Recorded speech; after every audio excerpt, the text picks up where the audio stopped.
welcome to Monday Night Live. I am excited to be with you all tonight, and I will be saying this continually throughout the year that I thank God for you and for how you tune in to watch every Monday night. So many things are going to be happening, more podcasts as you see here. I'll be interviewing with more people. I will be inviting speakers to come in. The format is going to change just a little bit and be even more exciting. There were lots of things that went on this past year. We had such an exciting time in Dallas, and we are looking forward to going back. It was such a great time with Prophet's Cave Live and Reloaded 2025, but we're going to do it 2026 all over again. And I'm looking forward to coming back to Chicago like we were here. I want to bring it back. It's going to be exciting, exciting, exciting. So look for a lot of new things to come. And I want to put together a team to travel with me as well. That's something new that is going to be happening. Here I am speaking in Chicago, and that was exciting. And then we are getting ready to introduce some new classes. EOE Global LLC is the platform for the educational wing of J.A. Journey Ministries. So look for new classes that are going to be posted soon. I am so excited about what is to come, but the mainstay, Monday Night Live, here I am speaking, will continue. Continue. We are starting now, believe it or not, the 8th year of Monday Night Live. So thank you so much for being with me. God bless. If you are someone who has experienced triggers in the past when you watch certain content on broadcasts or videos, this is a disclaimer that I would like you to read because I am concerned about your mental health, and that is our utmost importance here on Monday Night Live.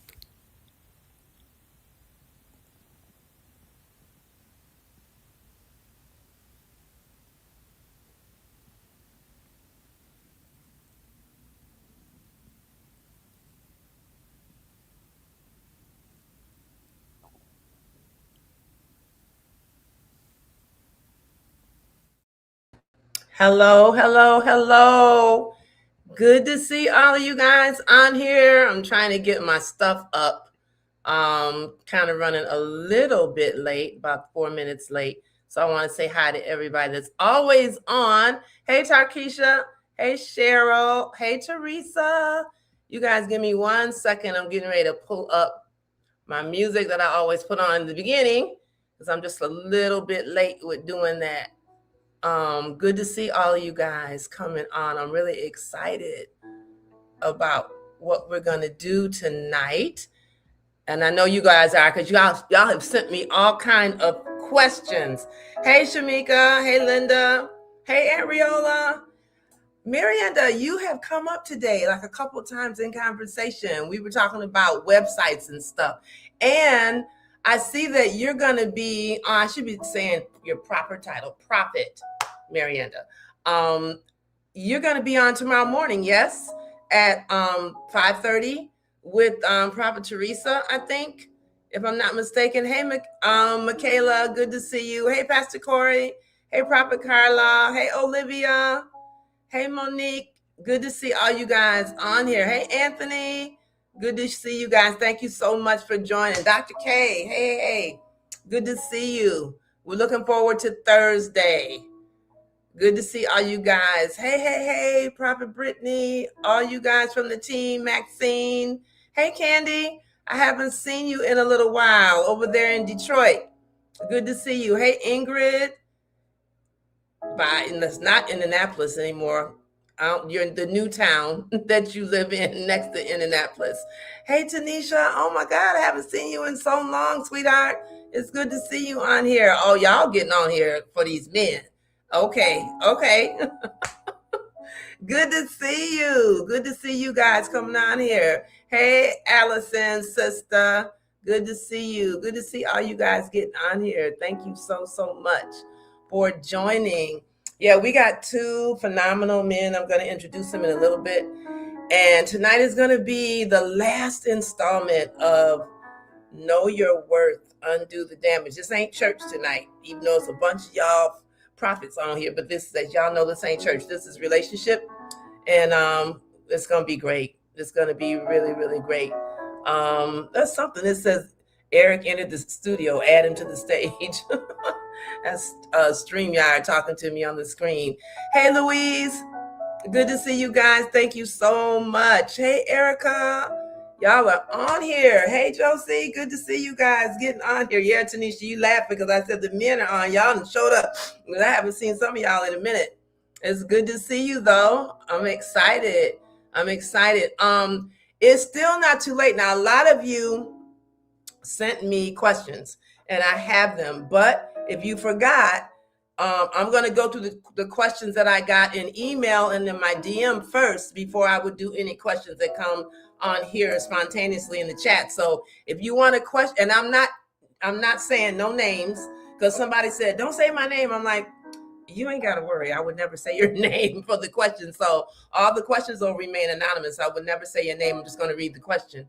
That's it. So if you got a question that you forgot to send me, hey, Lamaya, good to see you, hon. Then send it now. June Allison, ALISON 54 at gmail.com. Ariel, you said not me. I know you ain't got no question. So yeah, you can go ahead and send it now. So let's get started because I had told Dr. Khalid to come in at 7:45. Eric is already backstage, so I'm going to do the announcements like I do all the time. Now I'm getting ready to change. I don't know if I'm going to change this, you all, from 3 things you need to know to just stuff you need to know, because it's so much happening in the news that I can't pick which 3 things are, the most important. So it's going to be more than 3 things tonight. All right. So some of you guys that are coming in late, you're just going to have to do the replay, because some people talk about, they don't even watch the news. They just wait till Monday Night Live and get the news. So if you ain't here, you're going to just get it on the replays. I'm going to go ahead and start. I'm scrolling up here to see if I missed anybody. I think I got everybody. Hey, Carol, good to see you, hon. I think I got everybody to say hello to you guys that came in early. Good to see you, Keisha. All you guys that came in. Yep. Okay, I think I got everybody. Alcina. Oh, I know y'all coming in for these men. Hands down. Alcina, I ain't seen you in a coon's age, as they say. How are you? It's good to see you, honey. Good to see you. Okay, so number 1, Rob Reiner and his wife were murdered yesterday. I don't know if you all know who Rob Reiner is. He was in the famous series Archie Bunker, and he played the son who Archie used to call Meathead all the time. It was so sad. Him and his wife were murdered. Now, here's the thing. Psychologists have said that if someone murders you by stabbing you, it's usually some type of rage, some type of inbred rage that they have, because you got to get up close to kill somebody with a knife, to stab them. And it's usually just really horrible what's going on. Well, it turned out that it was their son, Ron. He is in custody, and that who they allegedly say committed the murder. Number 2, there's a person of interest detained, but when I got this for the Browns University shooting, they've already been released. So they thought this person was the person that shot all these people, left 2 students dead and 9 others injured at this school in Providence, Rhode Island, at Brown University, but they still don't have a person in custody. They had a person of interest. They're saying that he's still, a person of interest, but they didn't have enough reason to keep him in custody, so they had to release him. But if you guys have been following the news, that was just horrible at Brown University. And then there was another shooting, which I didn't put this on here, and so I don't have all the particulars because I should have looked it up. It was at a beach where they were shooting at a lot of Jewish people on this beach. And I'm sorry, I didn't get the information because I like to have all the correct and accurate names of locations and the facts. But I know 11 people were murdered. And I actually watched the shooting. The shooting is on social media. And I was able to watch it. It came up on TikTok. And I watched the bystander who just couldn't take it no more, this man, and jumped on the father and wrestled away the rifle from him. And that was crazy. And he was killed. I don't know if the guy that wrestled the rifle away killed him or what, but he was killed. And so that was wild. Yeah, but I didn't put that in here when I said things that you guys need to know. Now, the Epstein files are scheduled to be released on Friday, y'all. The DOJ is supposed to release the Epstein files on the 19th. So that would be this Friday. So we'll see if that really happens. And the last thing, as far as what's in the news, Patti LaBelle, I think this is just phenomenal. She's opened up America's first 100% free homeless hospital, okay, called LaBelle Sanctuary Medical Center. It's a 250-bed, zero-cost hospital built exclusively for the homeless. I think that is just it's just phenomenal. It's the first of its kind in U.S. history. Everything is going to be free. $142 million was raised in secret over 18 months with her putting in her own personal money into the foundation and with, bipartisan donors who they begged to remain anonymous. That was awesome. So the first patient was a 61-year-old Navy vet named Thomas who hadn't seen a doctor in 14 years. Patti LaBelle carried his bag in and knelt down and by him and said, "This hospital bears my name because I know what it's like to feel invisible." She said, "Here, nobody will. This is the legacy I want to leave behind when I'm gone. Not high notes, not the spotlight, just lives saved." So I thought that was something good to end on as far as what's in the news for you guys to know that Patti LaBelle did that. I mean, I think that was just absolutely phenomenal. So, prophetic advisements, January, you know that I will be discounting them in the month for the month of January. Most likely it's going to be January only. So my calendar is already up to date. You can go ahead and book a session. You all know I've been talking about this forever, so y'all know how it goes. It's a 45-minute session, and it's let me get the link. I don't know if any of you, most of you do have the link, but I will put it here. Yeah, that's it. jajourneyconsulting.com. That's the link. If you want to book an advisement, you can take a picture with it with your camera, and that's where you can book. And my calendar is up to date for sure. Okay, so it will be the month of January only that is a discounted amount. Then February 1st, there's going to be a $25 increase in the advisement session cost. Now, February is called Free February. I'm doing all free classes the month of February. I will be doing a flyer pretty soon and putting that out probably right after the new year. I'll put the flyer up, and that means everybody has to register. I don't even know if I'm going to cap the amount of people that can register because I'm just going to do free classes the whole month of February, only on Saturday at 10 o'clock in the morning. It's called Free February. Now, Clubhouse is this Friday, the last one this year. It's at 8 o'clock Central, 9 o'clock Eastern. And we've been having a blast in Clubhouse. Search Prophets Cave Live and ask to join. And you'll go on my waiting list, and then I'll put you in the house. So this Friday, the 19th, is was 15, 16, 17, 18, 19th is the last one for the year. Today is the last Monday Night Live until January, till 2026. So this is it, because next week's Christmas, the following week is New Year's. So I'm off the next 2 weeks. Prophets Cave Live and Reloaded 2026 is September the 12th in Dallas, again, at the same place that we were at this past October, where everybody just had a ball. So mark your calendars. Get your airline tickets ready, your hotels and everything, because I'm giving you guys a huge, or like the president says, a bigly timeline that you will know where it's going to be and the date. So September the 12th. And the last announcement before we get started, 2121. That starts January 1st. This time I got a team of people helping me, which I'm so excited. 21 days praying for 21 minutes only. 21 minutes only. And this is to help people get their prayer life jump started, because I've had so many people tell me after it was over, man, I'd never really prayed like I should. This has really helped me to start getting myself together in prayer. So it's 21 days of prayer for 21 minutes each day. No talking, none of that, on and off. 5:30 a.m. until 5:51. That's it. So I will be sending out a lot of stuff in the email. It's almost 400 of you are on the distro list for this. So I'll be sending that out probably next couple of weeks or so. No, it can't be the next couple of weeks, next couple of days, to let you know what time, because every day Clubhouse won't be on.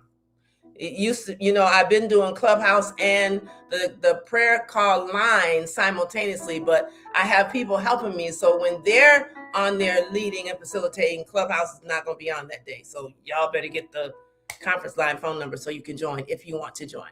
Okay. All right. So that's it as far as our announcement. Just want you guys to remember, please come on Clubhouse. Okay. This Friday, because it's going to be a blast. So we are getting ready to get started. I'm like only 3 minutes past my time because I want to start like at 7:45.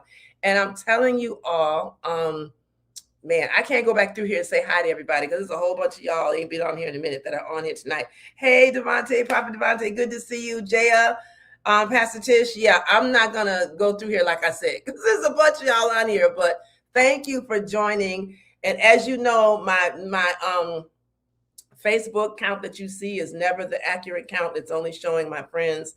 Last time when I looked at the last broadcast, it was about 500 and something of you after we got done. When the count updated, it was about a little over 500 people. But as y'all know, they janking me because it used to be 1,200. I don't know what Facebook has done with the algorithm, but it is what it is. So we got YouTube and Instagram streaming simultaneously right now. So I am going to bring the guys up because we are doing Know Your Worth, Undo the Damage. Oh, what happened? You're gone, Khalid. He disappeared. Oh my God. I don't know what happened to him. Okay, hold on a second. Oh, you know what? Let me do this. Okay, you got two things on here, Eric. Can you say something? I'm unmuted now. Okay. I do hear you double in for whatever reason. Let me take this one off. Okay. Oh, add to the stage. Okay, I don't know why it's showing that you're still backstage, but that's okay. Is it okay now, the sound? Yeah, I can hear you fine now. Okay, all right. Here comes Khalid. Khalid, I don't know what happened to you. Okay, there you are. I don't know what happened. Got kicked out. Oh, that's crazy. Okay, and I don't want to be this big. Hold on a second. Let me do this. Okay. But I want you guys to be big. I don't want to be big like this. That's kind of crazy. I'm trying to see how I can change the format because it gives me different formats. And the one that's for 3, it looks like this is the only one. Yeah, this looks like this is the only one for 3 people. That's really weird. All right. So let me go ahead and get started, you all. I'm gonna because I've only and by the way, if any of you want to join the and get on here and ask a question live, you can put something in the chat and I can send you the link and then I can have you join the conversation. But for the most part, we're going to go ahead on and get started. So I want to introduce both of them. I'm going to read a little bit of their resume. I'm going to do Eric and then Dr. Khalid. So hold on a second. We need to get rid of some of this. Okay, Eric Miller is a Grammy-nominated DJ and music producer, recognized for his collaborations with high-profile artists such as Michael Jackson and Kanye West, among numerous other superstars. He describes himself as a scholar of the interplay between pop culture and human behavior. Once an unfaithful bachelor, he is now happily married to his wife of 25 years and is raising 2 daughters. Currently, he is exploring a new avenue in authorship with his forthcoming book and documentary entitled Choose Him. Now, Dr. Khalid Scott is a licensed clinical social worker, a mental health professional with a master's degree in social work. He is state licensed to independently provide treatment for mental, emotional, and behavioral issues, focusing on both individual well-being and social environmental factors. He specializes in marriage and individual psychosocial therapy. In addition, he is a life coach and transformative speaker. He also focuses on offering life coaching services, specifically for African-American males, currently working with 19 clients while maintaining a substantial wait list. So did I leave anything out? Either one of you want to add something? Did great by me. Okay, so we're going to get started. I wish Evelyn's saying, wow, I wish we could have did a Zoom, but I'm trying to get a bigger audience. People will be able to take this and share it, and I ask you all that are on here to please share the broadcast. And tag. So I'm asking you to share and tag so more people can come on before we get off. Because what we're going to do, it's about 7:53. We're going to do 60 minutes, because I'm not going to wear these guys out, of Q&A. That's what this last broadcast is about. So I said I was going to start with Dr. Khalid. So I don't know if either one of you want to say anything as an intro before we get started, or do you want to just jump right into the questions? It's up to you. You're the queen of the night. Agreed. I'm going to see if I can take myself out of here. Let me see. There's all 3 of us. Okay. That's a little better. That way, because, that's a little better.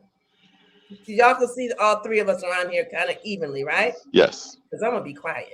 I wanted to. There was like a format that showed that I would come completely out, but I guess it's not, because that's the one I clicked, and so it did this. All right. So first question, let me ask you guys this. There's some questions in here about like religion, about choices, about being saved and the husband's not. Do you guys want to talk about that, or you want me just to leave those out? Alan, June, I'm open. You want whatever you want. Okay. I'm open as well. All right. Great. All right. So first question to you, Dr. Khalid. If the wife is saved and her husband is too, should they go to the same church or not? Does she have to leave her church to follow him if he wants her to leave and come to his church? Right. Okay. So let me answer this based on my experiences working with married couples. And I've worked with couples who one is in the faith, one is religious, and one is atheist, right? And it's like, well, wow, how are you going to marry these two, right? If the couple is mature, right, and they come to an agreement and they're able to be consistent and stick with the agreement, go for it. Go for it. But it's been my experience that you have to be in one accord, right? And you want to hear the same message, right? Because then you can have dialogue after church at Red Lobster, right? I knew a couple, they went to the church. The wife was very dissatisfied with the pastor and at the church community because once her parent died, and she felt the church was not supportive of her. So she was like, I'm going to another church. And her husband was like a deacon at the church. Well, eventually the husband understood, I have to follow my wife and my children to this other church because this is not, first of all, it's not setting a good precedent. It's not, we're not being good role models in the religious church environment. We should be a family unit together. Just like you wouldn't get married and live in two different houses, even though a lot of people think that's chic and new and in vogue. A couple is supposed to be together. So I would highly suggest that before you get married or while you're married and you go to two different churches, start visiting each other's church. And if that church is powerful, it's still the same message. Love God, love yourself, love your community. So I highly suggest that two people who go to two different churches work on enmeshing. Okay. That's a great answer. That's a great answer. Eric, I'm going to bring this in so I won't forget it before I go to all these other questions about what me and you talked about. And I'm going to pose it to the women this way. And it's always been that women who are professional women that have, first of all, they have said, research has shown that Black women are the most educated, the most highly educated, and the most successful gender, and socioeconomically, actually, and high achieving. And so a lot of Black women have said that because of their socioeconomic status, their educational status, that men are intimidated by them and won't approach them. And they find it hard to date. So, Eric, we talked about that. You can expound on that. Your answer. Well, I have a theory, and that is, you know, in this quote unquote bad B era. So, and with the social media and all those things, I think that there's a messaging that's going out to men that says that women are looking for a very specific thing. And I think that as men identify with themselves and understand their identity, they feel like that doesn't match with who they are. And I think that quote unquote good guys are kind of sitting it out. They're not putting themselves in place for the rejection, for the game playing, for the different motivations that women may be wanting to interact. And I think a lot of good guys are saying, I'm sitting it out. So what you have left in the dating pool is the players and the weirdos. And I think that that's why women, have a perspective that the pool is tainted. The pool is less than desired. And I think that, as women choose so many things in their life, their life is so meticulously curated. Why wouldn't you meticulously curate your mate? Why would you only choose from the men that choose you? And so I have a proposition that women should choose him with the exclamation point. And that's not saying that women take on the role of masculinity or, we drift too far from, the traditional roles. But I think it's nothing wrong with giving that guy a nice runway, nice safe space to say, okay, you've shown interest in me. I got it from here. But that initial interest, I think, goes a long way. And I think that generally men are flattered by it. And that's not to say women shouldn't have some level of discernment in that process. But bridging that gap, I think, is turning into women's work.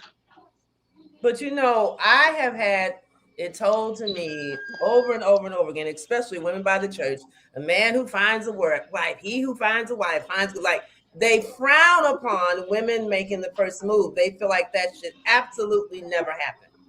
I think that messaging needs to be context related. I think that every man is obviously different, but also, again, I'm not saying that she's, proposing to him. I'm not saying that she's, electing to pay for the first dates or anything. She's just saying, I'm available. I think you're attractive too. I feel the vibes that we have between each other.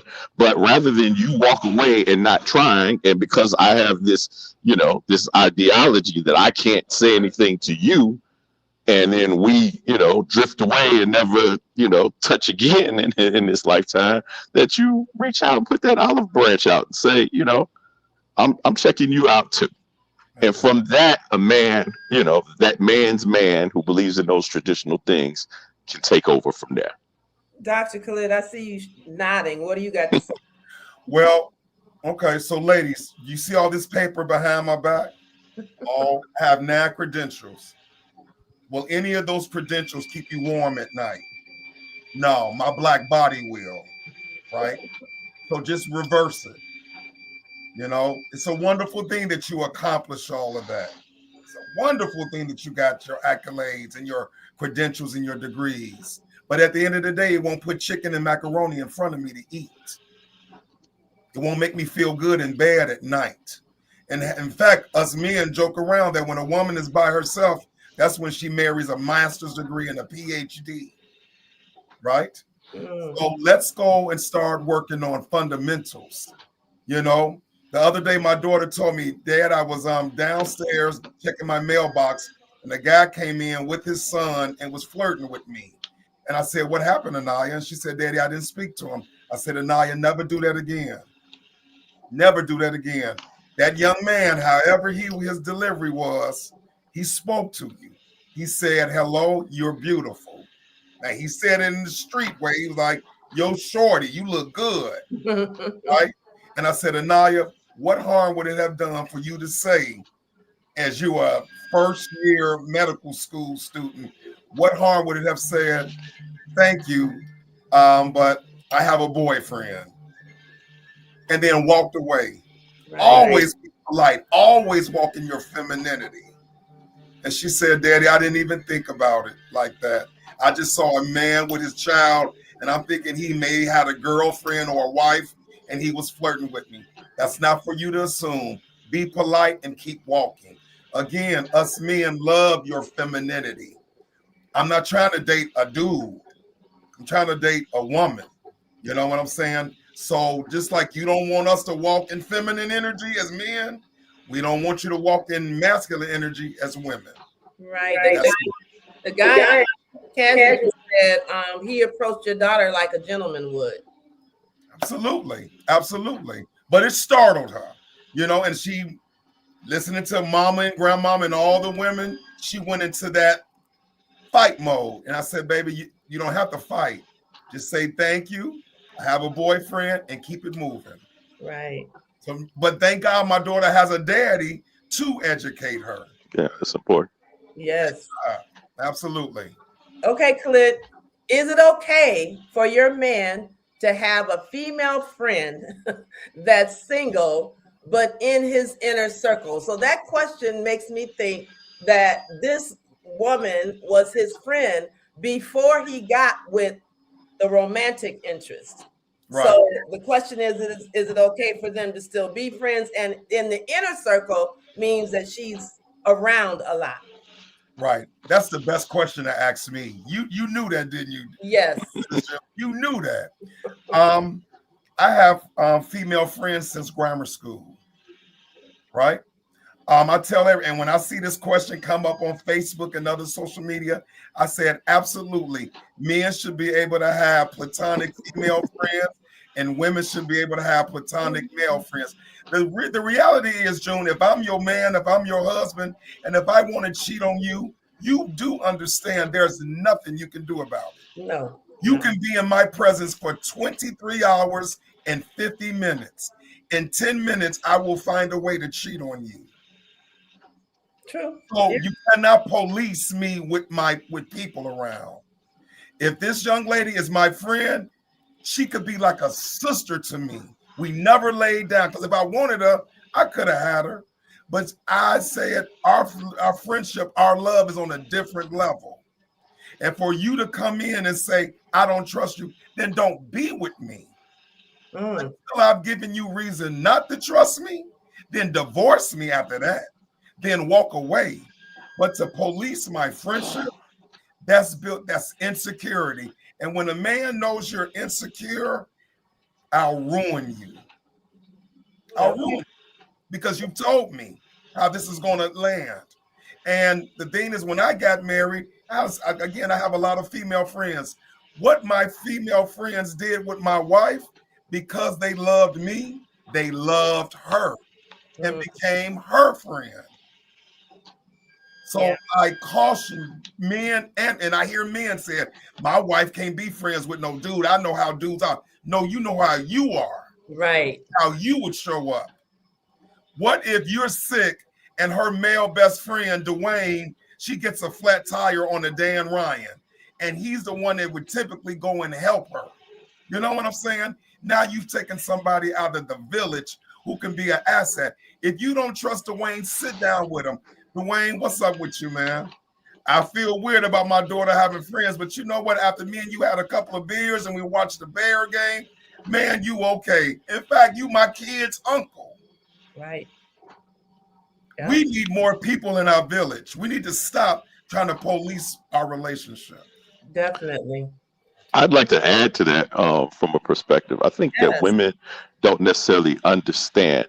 Men can't necessarily talk to men. We don't have that type of dialogue and that type of two-way lane. You know, we got a real short runway for allowing a man to just work through his thoughts and things. And sometimes you need that in a way that is outside of your spouse, because of your spouse, you have so many different factors going on. You got the bills, you got the kids, you got all of these different things. Sometimes you need somebody who doesn't necessarily have a dog in the race just to let your stuff out. And I don't think that women have enough value for that in terms of understanding men. Now, from a man's perspective of the woman having male friends, I think that my most evolved self says yes. I would not be objecting to that from my wife, right? I think the hard part is in our ego, and I try and lessen the ego.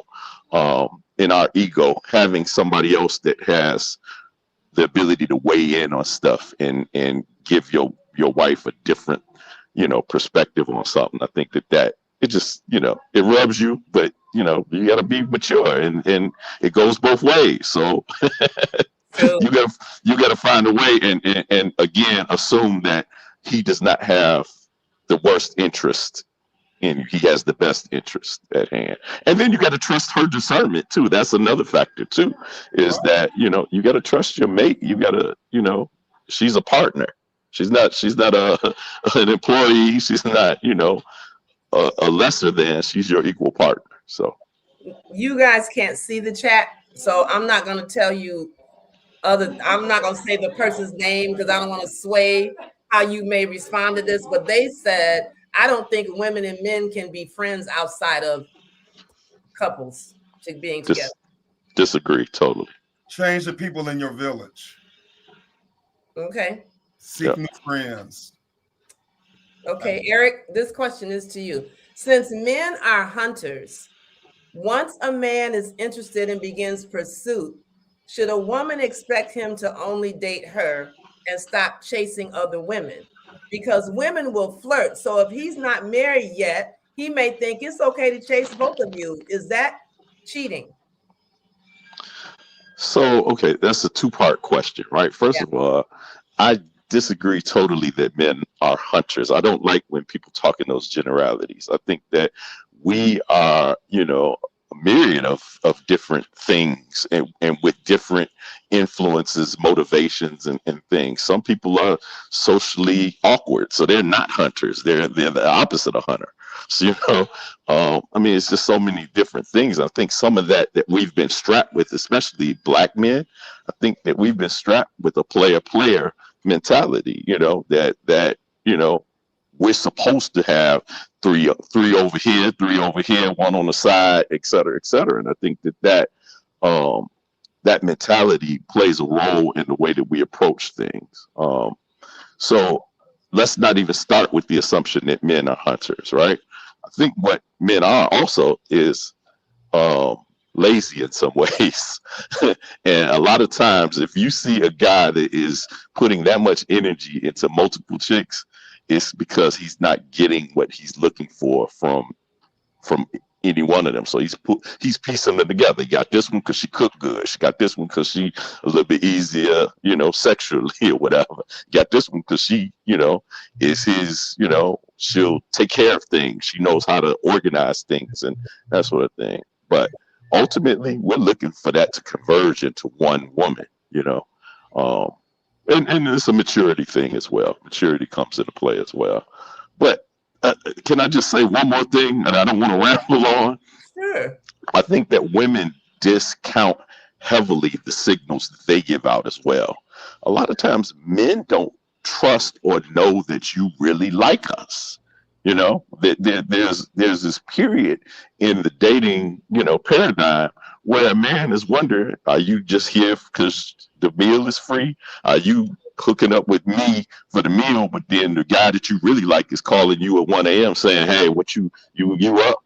You know what I mean? There's a lot of that goes on where women think the signals are very clear, but in actuality, they're not, and then back to the men are hunters, there's an assumption that men have all of this player dating experience, et cetera, and sometimes we don't, and the contradiction of you want us to have all of this experience and all of this game, but how do you get the game?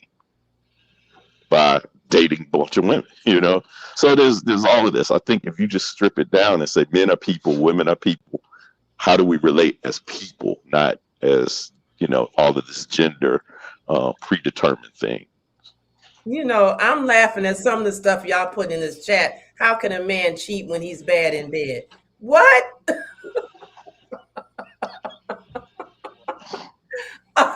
put all kinds of stuff in the chat. June, these are your followers, huh? Oh my God. Wow.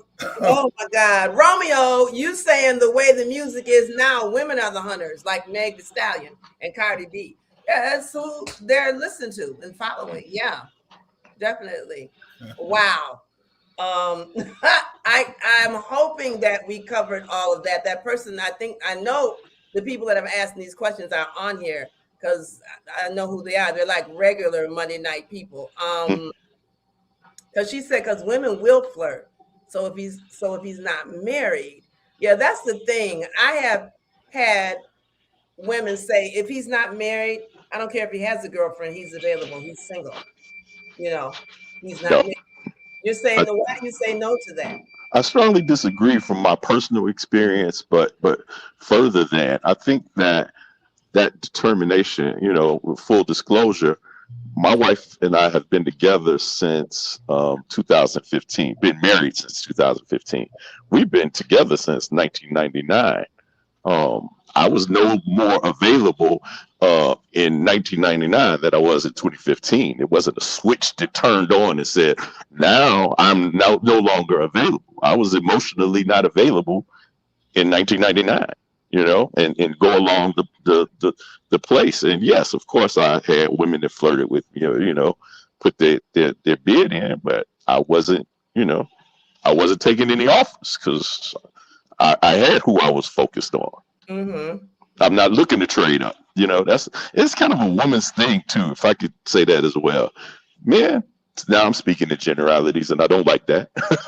But I will say this, man, once we get settled and we have something we like, we don't want it to change. We want it to let this stay exactly the same. Whereas I think women have a little bit of tendency, some women have a little bit of tendency to look towards the trade up, Dr. Clear, do you want to add anything before we go to the next one? To which part? It doesn't matter. Whatever you want to address of it. Again, what I've learned as a behaviorist, I'm a behaviorist. So I study how people behave because we're consistent with our patterns. My most famous statement is we are not married to people. We are married to our patterns, right?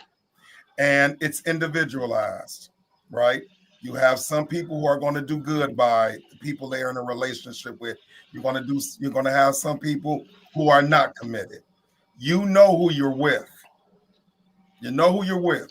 When people show you who they are, believe them. Mm-hmm. Now you can hope, wish, and pray that they change for you. but that's not likely. That's not likely. Right. And we stop setting ourselves up, right?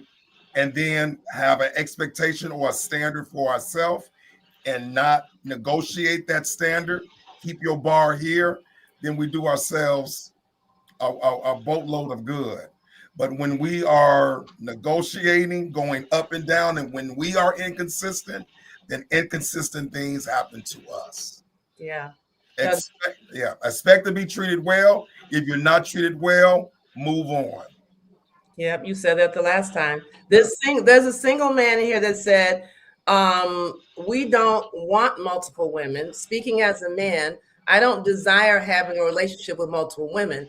That player mentality makes no sense to me. My way of thinking in regards to myself is that when I pursue a woman, the goal is to get to know her, see if this is someone who I want to spend the rest of my life with, AKA marriage. Yeah. You know, I have men, every man that's in my practice, all 19, they came in, if you remember me telling you, June, they came in because of relationship issues. Believe it or not, men want solid relationships, right? Especially as we're getting older. But what happened was multiple men that came into my practice had 3 girlfriends, not one steady and 2 sidekicks. They had 3 girlfriends. So the issue was, how can I get to one? Well, they had the 33rd and the 3rd mentality. Just like Eric said, one was the porno star in bed. One was Chef Ruby, who can cook greens and sweet potatoes and cornbread and biscuits and fried chicken like grandma. And then the 3rd one was my homie lover friend, made me laugh. Wow. So I have to help these men get to the point of every woman and every man is 80-20. 80% of us is fantastic. 20% you got to work on. You got to decide which woman out of the 3 you can deal with her 80 and accept her 20. And when you pencil it down, then you'll know who you need to be with. And all 5 men who came in with those issues are down to one. One of them, he broke it off with all 3 women so he could start fresh. Wow. That's a good idea. That was good. Now, I'm not going to say your title that's in the chat because I said I didn't want to sway anybody's opinion one way or the other. But there's a comment made that why don't you, June, have a woman's panel so the men can know how we see them and want to be on the, and she said she wants to be on the panel. Let me say this to you, sis. The problem with that is this audience is probably 95% women. Me and you have to talk and say, how am I going to get men to show up for something like this? Because men, honestly, honey, I don't really feel like they're interested in hearing a female panel like this in this format, in this forum. I could be wrong, but I always talk about how men are not in church, how the African-American church is like 80% women. And someone gave me this, their theory. They said because women are codependent, women can acquiesce to a man, they can submit to a man, and the entire African-American diaspora in the church culture is submitting to a man. A man is not going to do that. And that's why they find it harder to come into a church building and then become subservient to another Black man. That's why you see so many women. So with that being said, this particular forum, I think I would have a hard time getting a bunch of men to come to.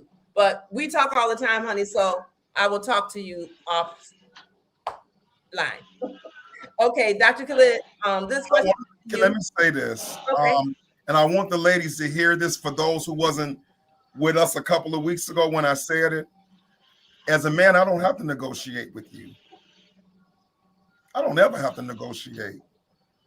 I'll get my needs met without one time having to negotiate. Now, if I love you, and see, men, our first love is in our 20s or our teens. And after she messed us up, every other woman pays the cost for that first heartbreak. Women, you all forgive and forgive and forgive and hit the restart button.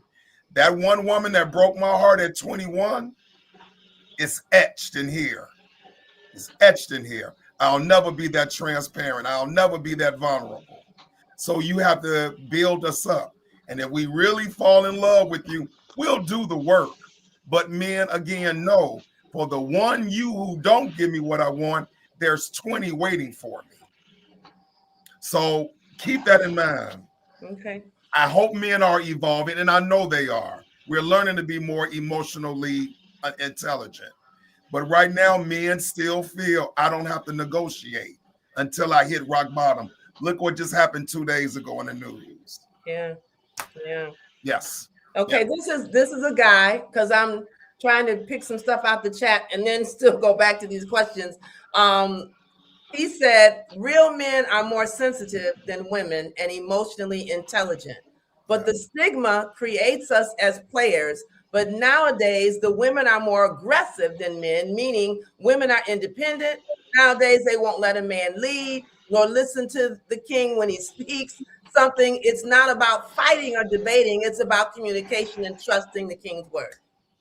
So he's saying, women are so independent. And I know that is a fact. I mean, I've been out on dates and had a guy tell me, would you please stop reaching for the door? It's just that it's conditioning. Right. I mean, we get ready to get out the car, and he took his hand and placed it on my thigh and said, don't get out the car. Let me come, and so it's the way we've been trained and conditioned. It's really hard. Absolutely. Okay. I got so much on that.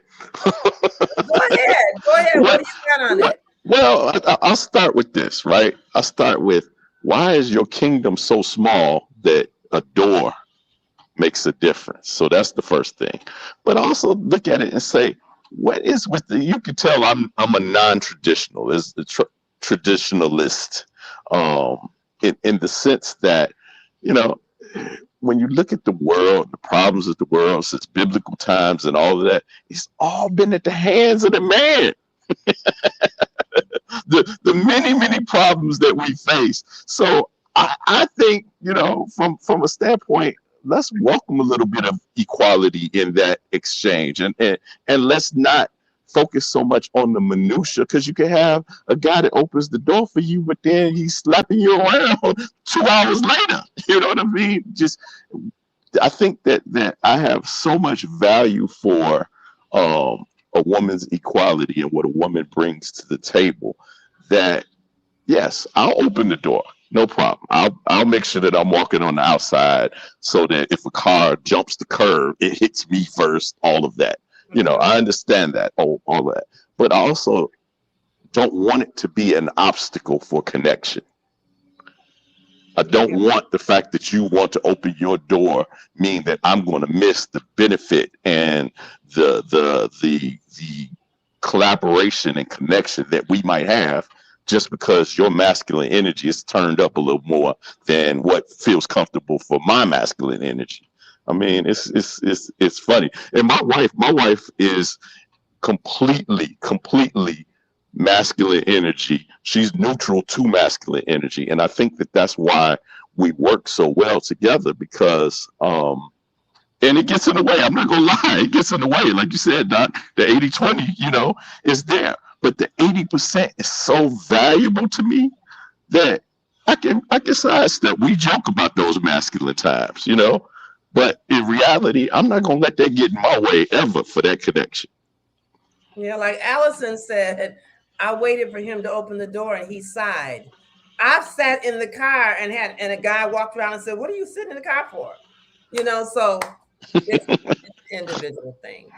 Okay, so here's the next question. It doesn't matter. I'm just going to throw these questions out. Whoever wants to take it, take it. Why don't older men really pursue helping the younger men be more balanced individuals? They don't seem to direct men towards Christ or having a relationship with God as much as women tend to encourage women to have a relationship with God. And men don't encourage other men to get therapy, and that there's more to a relationship than physical connection. Okay, let me start. Times are changing. Post-pandemic, I have 19 men in therapy. I have 38 veterans that come and see me every month at the VA. Men want help now. Men are understanding that I'm vulnerable. And if this is broken, the rest of me followed. Right? So it is, the tides are changing. For me, I mentored 12 young Black men, right? But I don't get showcased. You see what I'm saying? There's the Kappa League, there's the Alphas, there's the Sigmas, there's the Iotas, there's the Qs. They have all mentoring programs. You know what I'm saying? You're seeing more dads show up at report card day at schools, right? But we're so stuck on what we used to see happen, right? But the tides are changing, right? I've done barbershop workshops where I went into barbershops talking to the men about mental health. And those men, even after their haircut was done, they sat in place and we talked for 2 hours. Most of the men that come to me was referred by other men. And let me tell you this, those 19 men are in therapy with me. They never cancel a session. Wow. They may reschedule, like, hey, Doc, I can't meet with you Monday night at 7. Can we meet Thursday at 6? You sure? We can wait till next week. Doc? No, don't do that, Doc. Now, can I meet you at 6 o'clock on Thursday? I'm like, yeah, okay. No problem. When I try to say, well, let's get ready to terminate sessions, you're doing good. Doc, what's wrong with you? You trying to get rid of me? No, brother, you're doing good. You don't need to be in therapy. No, Doc, don't do that. So, okay, we're going to do maintenance where we just meet once a month. This is coming from men. The tides are changing. And folks, if you're not around men who are progressive, get new men around you. Get new men around you. Right. I have a ton of male friends. They call me all the time. Khalid, I need your wisdom. No, brother, you ain't listening to me. Yeah, I am, but I'm going to do it slowly, but I am listening to you.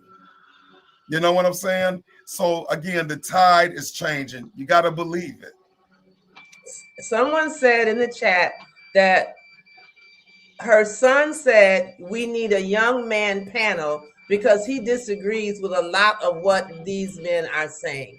What I need you to do is put something in the chat that he really, really strongly disagrees with, and I'll read it. So I'll give you a chance to do that, and I'll come back. So put it in the chat, something that he really disagrees with. Another person said, women created the kind of men that they don't even want. That's very true. Yeah, absolutely. Okay. Women raise their sons to be the men who they wouldn't date. Ooh, whoa, explain that. Mom, your son is 25 years old. It's time for him to move out the apartment. Khalid, he trying to get his life in order. You know, he just worked at Amazon. Mom, let him get a studio apartment in Lake Meadows. It's about $900 a month. He can afford it. Well, Khalid, I mean, I'm just going to let him stay for about another year or two till he really save up his money. Let me ask you, if you were 25 years old and a man lived with his mama, would you go on a date with him? Hell no. Oh, Khalid, no, you didn't do that to me. Right. You wouldn't date a 25-year-old man who still lived with his mom. So get your son out your house. Yeah. That's good. Yeah. Okay, the man I'm dating is really a terrible communicator. Hold on a second. I lost it. Okay. Is a terrible communicator and doesn't follow through. But now, do you think I should give him grace that he is in counseling? Do I support and wait? What's the answer? Yes. Okay. Because the red flags was on that first conversation when you had with him 7 years ago. The red flag was on that first date at Red Lobster when he showed up late. So for 7 years, you've tolerated it. Now that he's in counseling, and if he's doing it the right way, he's going to transform. He's going to get better, right? Be patient and give him time frames, right? Give him quarterly reviews.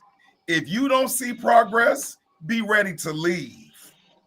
But if you're not ready to leave, shut up. Yeah. Okay. Can I just jump in and say, if you eliminate men because their lack of communication, men communicate terribly. We are terrible communicators, very much terrible communicators. So if you eliminate men, you ain't gonna have nobody. you get. Sorry, man. I'm giving it all. I'm gonna get my card revoked. Right. No, but I think you say. Go ahead. No, go ahead. But I think that there is a way to set up ways to not train, because that demeans him, but create the behavior that you want to see. We are also very much about, this behavior gets reward, not to compare us to dogs, but there's probably some ways that you can promote the behavior that you would like. And you yourself might not be a great communicator as well. True. Okay, here's the next question. How does a woman who has acknowledged unintentional emasculating behavior continue the healing process after experiencing relational trauma that left her feeling destroyed by an ex-spouse? Repeat that again, please. I'm just going to say I need to read it again. How does a woman who has acknowledged unintentional emasculating behavior? So what I'm getting out of that is I've embarrassed my man. I've said some stuff that was just emasculating. I didn't mean it, but it's because I've experienced so much trauma in my life and been destroyed, by an ex-spouse. How can I fix this and stop doing this? Right. Continue in the healing process. Right. Well, you did the first thing by acknowledging it. You did the first thing. When you acknowledge, that's why in Alcoholic Anonymous, when you go to every meeting, you have to stand up and say, hey, my name is Khalid and I'm an alcoholic. Because saying it out loud says I'm holding myself accountable. Number 2, ladies, you're smart. You know when you've emasculated a man. Yes. No ifs, ands, or buts about it. You all are too conscious about the words that come out your mouth. When you're being vicious and mean, you know you're being vicious and mean. And it made you feel good in that moment when you did emasculate him. And I want you all to hear this. The first time you emasculate your man, his only goal in life is to destroy you. So he'll go and sleep with your best friend, June. He'll make your life miserable because you, the person he trusted with his heart, you made him feel little. The world makes me feel little. Every day I go outside and the woman I'm in the house with is going to add to that. I got you, babe. I got you. Okay, let me make a correction here. She's not in a relationship with him anymore. Got it. She wants to know, how can she heal from the trauma in her life? I got you. So I'm just addressing the first part. Okay. Right? Be clear, you knew what you were doing. Now that you have been accountable, go into therapy, because that tells me you've been in horrific relationships with men who have back-to-back hurt you. Maybe it's some issues with dad. Maybe dad was present, or maybe dad was present, but he wasn't the best role model. And man after man after man has let you down. Well, we got to start choosing better once we are healthier. We have to do better once we are healthy, not when hoping they are healthier, when we ourselves is healthy. Because when you're healthy and when you have agape love for you, you won't lower your expectations. You won't lower your bar. So it's all on you. Get the help you need. Get the help you need. When you see the red flags in a man, run the opposite way. Men are not your projects, ladies. Stop trying to make us your project. June, you remember the CEO with the janitor? We talked about that a lot, yes. Can you tell the ladies what that means? Yeah. You want me to tell them now? I need you to tell them now. It's when you, ladies, when you have, okay, you got a bachelor's, you got a master's, and the building that you work in. I'm just setting this up right quick. There's a janitor and he's fine as all outdoors. And you start talking to him and you end up dating him. You try to change him because we always feel like we can change the man. You know, I like him. Everything is good. I just want him to aspire to a higher income bracket, higher educational bracket. I can influence him to come up to where I'm at. And he's like, you came down to where I was to get me. Why do you think I need to change my life for you? And that's the mistake that we make. Men don't change. They have a certain expectation. Their standards are what their standards are. And if we don't come up to what their standards are, it's non-negotiable. Women, on the other hand, we feel like, oh, I'm using your example. He says that I have to cook. Oh, after I'm with him for a while, he'll fall in love with me. He'll be okay if I don't cook. He'll accept the fact that I really don't want to cook, and I'm gonna go ahead and DoorDash 2-3 times a week. That's the mistake that we make. Wait, he's got the scissors saying he's gonna cut you off. We won't do it, ladies. We will compromise. Men don't negotiate. That's right. Yeah, it's funny that, you know, women, when you talk about successful women, when you talk about women who are established, there's almost a common theme that they have this ambition, right? And I don't know why why can't you accept that guy doesn't have that ambition? And why can't you got that part covered? Why can't he just be a great companion to you as is? I don't understand why women just as is. You bought the man as is. Let him be. Okay, and you put this comment in here about your son. I do believe he did not hear the response of the guys, because this comment is actually the exact same thing that Dr. Khalid and Eric said. You said, my son said if a woman you are dating has male friends before him, she can maintain them. That's what they said. But she can't acquire new male friends once we establish a committed relationship. I don't see the discrepancy here. They said the same thing. So I don't necessarily agree with they can't acquire new male friends. That seems a little crazy. Like you're saying that person can't grow in their social circle. Like that's they're disagreeing with you, but yeah. Here's another question. What should the person do? Okay, they lowered their standard. They started dating someone and they wanted to get married. After about a year, they started asking this person about matrimony. Every single year there's an excuse. It's been 7 years. What do they do? Go on, Doc, because I'm gonna set the chat on fire with what I got to say. So you want me to get them ready? Go ahead, do what you got to do. I don't know where you coming, but I know where I'm coming. Ladies, what happens is you all sign our permission slip to do wrong. You sign it. You sign it. When a man wants to get married, he'll be with you for 7 years, meet the next woman, and in the 3rd month, he'll go to Las Vegas and get married. Why do y'all do that? Because you put the work in. Oh my God. I see that all the time. You did the work and you prepared me for her. Oh my Lord, have mercy. All the trials and tribulations you sent me through, it let me know what I will allow, what I won't allow. So I meet Miss New Susie Q, and I'm like, wow, you the furthest thing from June. I want to marry you. Wow. I see that all the time. Absolutely. Men, you know what? And I gave the example. Men are a crystal vase with water in it. We're clear.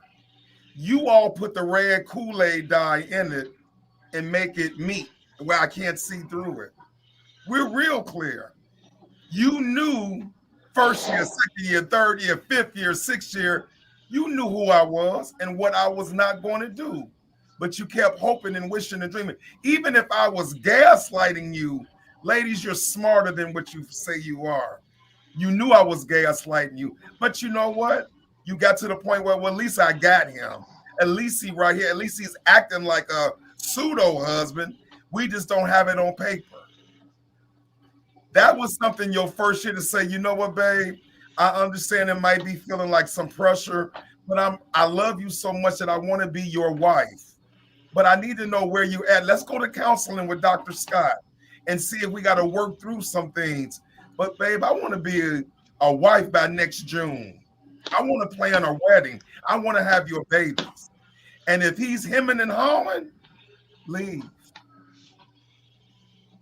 There you go, Eric. Okay, so now I'm going to say my pet peeve is everything is going perfect. I love this man so much that I want to marry him. I want to join our stuff in a legal way and in a spiritual way, right? Everything is going great. But because he won't marry me, I'm willing to start over again and find somebody else. Come on, make it make sense. I think that women are driven so much by the social pressures of marriage, by the focus on me time of a wedding, all of these things that distort their clarity in that situation. If you got a man that is doing everything that you need and like him to do, and a marriage is the missing link, I strongly suggest you wait it out. And it worked out for I'll give you two scenarios. My first wife, we were young. She applied a little bit of ultimatum, et cetera, right? That ultimately, for a bunch of reasons we won't get into, that didn't work out for us. My second wife, we were together for a long time, and I can't say that she didn't have that pressure here and there, but she had at least the foresight to say things are going great, and just because he's not going to marry me is not reason to knock the table over and start over with somebody else that I don't know if I'm going to have the connection with. I'm not going to have the partnership with, that I don't know that is going to be a good father to my children, all of these different things. And, eventually I came around. I had some reasons, I had some reasons that were legitimate, and I had some reasons that were absolutely illegitimate, but they were still my reasons. And ultimately I came around. But one thing that we both agree, from the day that we were married in 2015 to the next day, exactly no difference. Let me interject this. Both of you guys gave opposite answers, completely opposite answers. You said leave, you said stay. I will say this from a Christian perspective. I'm not going to sleep with a man and stay with a man for years and years that won't marry me, period. So the bulk of the women on here, what Dr. Khalid is saying, I agree. If he doesn't want to get married, you should leave. Plain and simple. And yes, because and I believe there's tons of soulmates. I don't believe in that mess about only one soulmate. So if he don't work, there's somebody out there that will work. Well, let me ask you just one question, and I want you to answer it from a Christian perspective. You already did whatever it was. If you have decided to sleep with them before marriage, you've already did it the first time. You're right. So I don't understand how, the multiple, does it stack up? Like, if you are doing a sin, is that sin not forgiven because you stack those sins on top of each other? But then there's also a scripture that says that you cannot use it as a cloak and ride on grace the rest of your life either. It's just like I might drive the getaway car for you in March, but I'm not finna risk my life and drive it for you again in April. So you have to make a decision and make a stand. Yeah, we all know sleeping with someone and not being married is wrong. You may not feel it is, but I do. That's my yeah. So if I've already decided to sleep with this man, hoping that, I've been in that situation. I was with a guy for 4.5 years and wanted to get married. So yeah, I'm sleeping with this guy and we're going ups and downs. I'm getting convicted, getting out of the bed because I'm in ministry. I don't want to be sleeping with him anymore. He's accepting that. and going along with me for months and months. And then finally it was like, look, what are you going to do? Either you're going to stay or you're going to leave. So then it got to the point, well, are we going to get married? He said, no, I don't see myself marrying you. I was gone that day. That was it. That's what I needed to hear. But the problem was I never posed the question to him point blank, because I was thinking, like any other woman, sooner or later he'll pop the question year after year. And finally it got to the point where it wasn't happening. And especially when he suggested for me to buy a house behind him, I said, oh, okay. Right. So when he said, whoa, I don't see myself marrying you, that was devastating to me. Yeah, But I'm sorry for that. that day I was done. So yeah,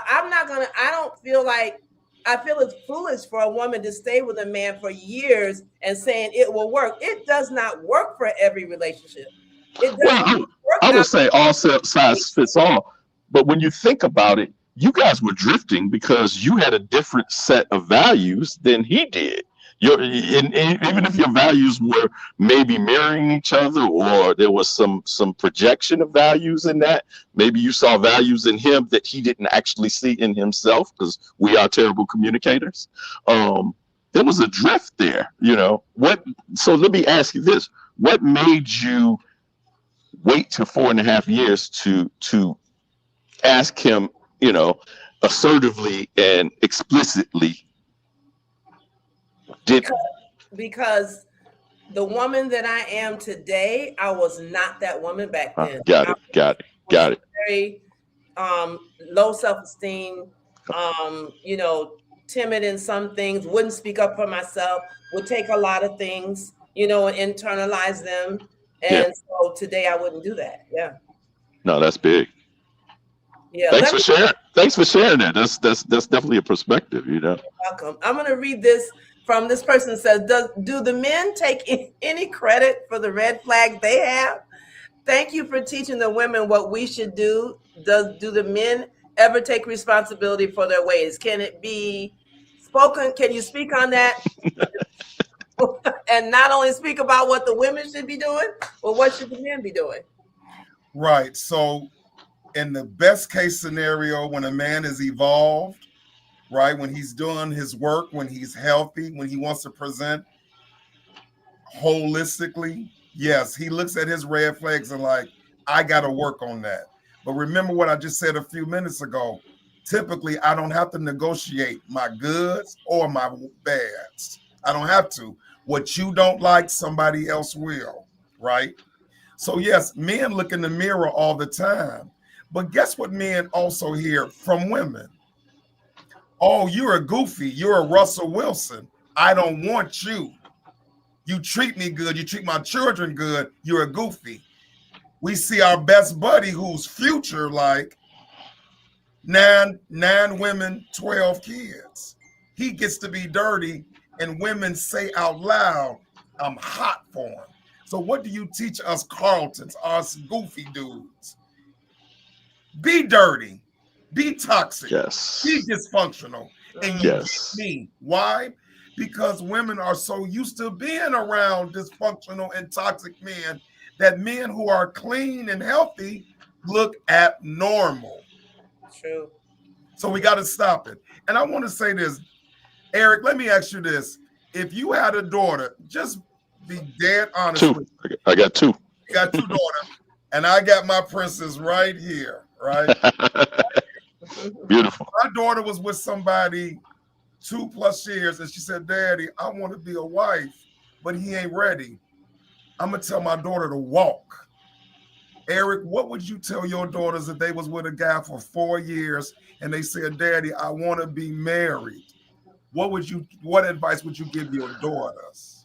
I would give them all of the information to make their own decision, right? So I would definitely give the anecdotal version of how me and their mom got together, right? So I would talk to them about that process.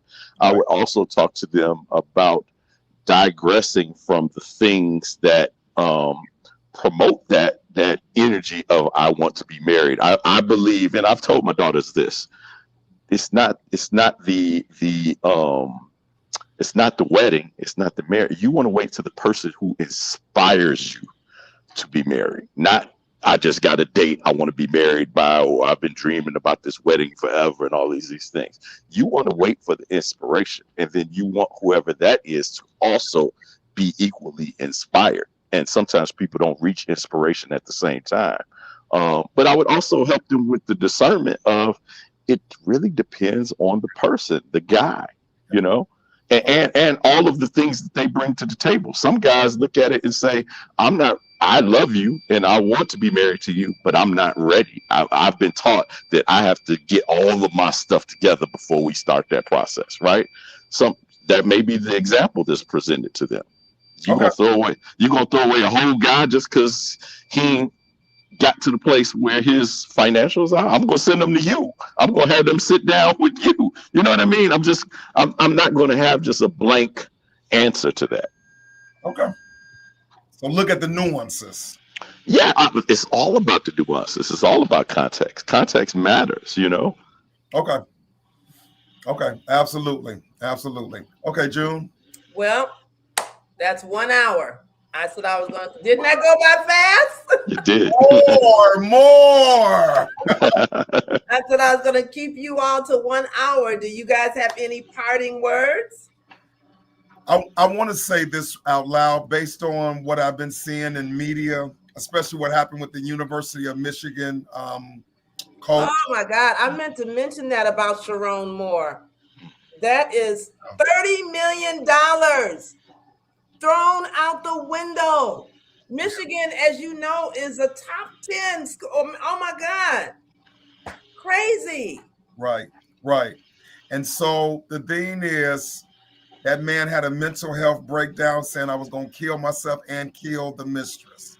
That man is in jail right now. The thing is, both those women. Killed the mistress? He said he went over there to tell her he was going to kill her and kill himself. Oh, so she called the police and that's how he got. Oh. And the wife called the police as well. Oh my God. What I want to say, let's get past that. I want to ask every woman who's listening, who has a daughter, ladies, as you were rearing your daughters, were you teaching your daughters how to be wives? Right? Because the discussion came up, why is it that black men want white women? Right?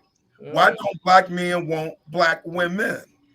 And of course, some of the answers was black women fight us.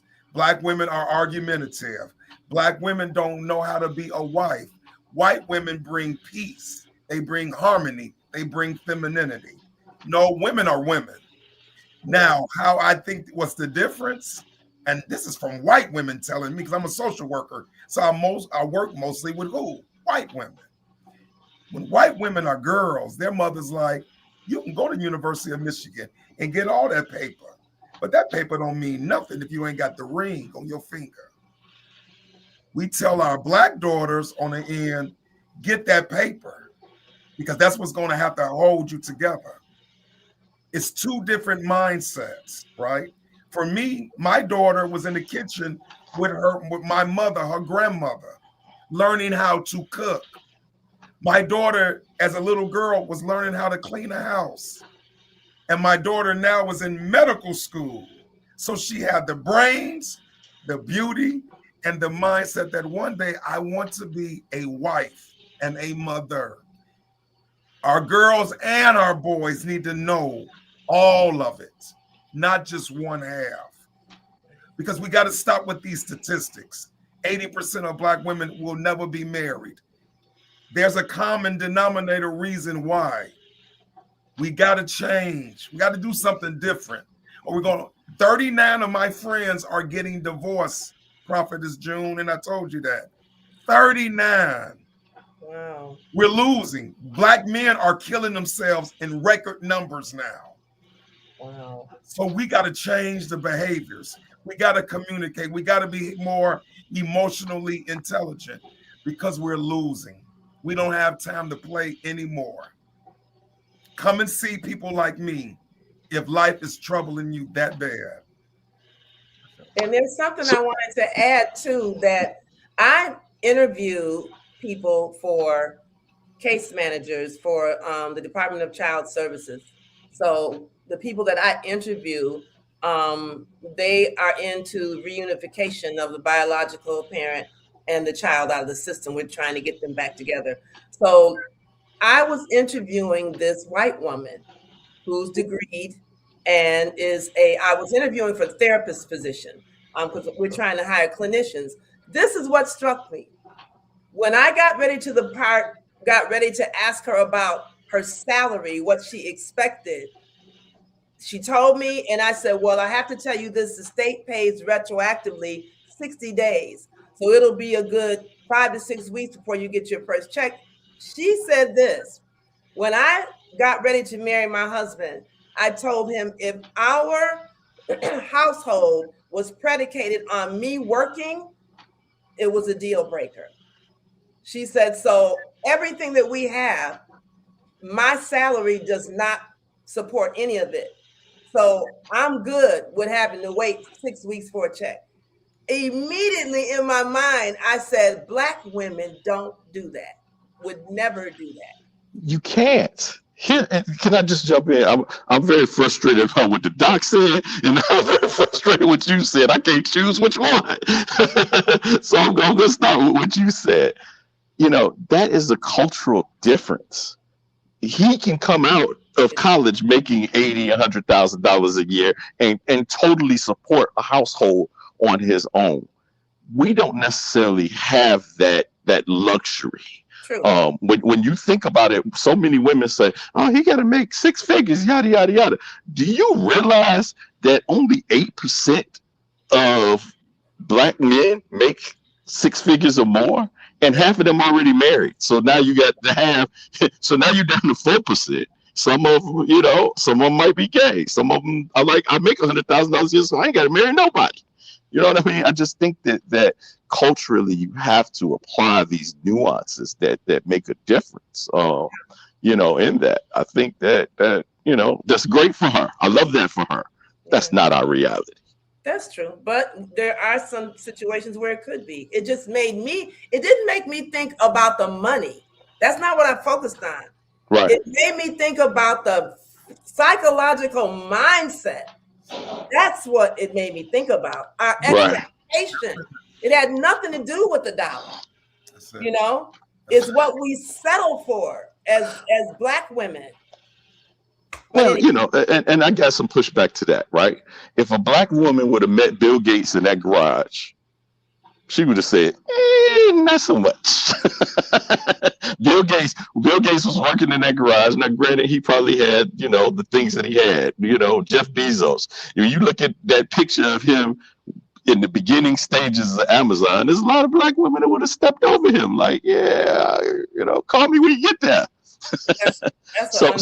Eric, his ex-wife came from money. Yeah, from money. So yeah, I mean that is a part of it. When you got a backup plans, you can be negotiable. Well, I think the messaging is the partnership. I think that there is definitely sometimes while you're pulling, I'm pushing, and sometimes when I'm pushing, you pulling. You know, that's the magic. You know what I mean? And that's what's for our people culturally. That's what's needed. Right. We need all hands on deck. You know. Yeah. But Eric, Black women are supportive of us. I don't know if you know this, but at Cook County Jail in Chicago, every Monday they have weddings. Black women go down to 26 in California to Cook County Jail on Monday afternoon and marry guys in jail. Really? That takes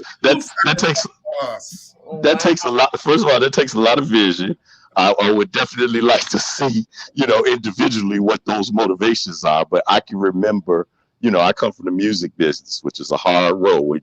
It's great when you made it to the other side and you're like, oh, I produced this person. But in the meantime, somebody got to have a vision. And I can remember this was in the 80s. My first wife, you know, there was a lot of people telling her, leave his broke alone and promoting the drug dealer, the future, the such and such. And to this day, me and my ex-wife are best friends. And if I got it, she got it because she was there spending her money on gas money to get me back and forth to the studio. She was there stepping in the gap for me. And I will always, see that as that was my foundation, always. And then a lot of women don't have that vision. Just saying. Well, I'm going to close out. I want to thank you all so much for being here tonight. This was awesome. I said I was not going to have Dr. Khalid lose his voice like last time. So that's why an hour and we're done. So you guys all in the chat, thank you so much. They're saying great conversation. Thank you. Shut up.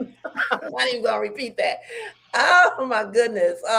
So yeah, I thank you all so much. We're gonna go ahead and close out.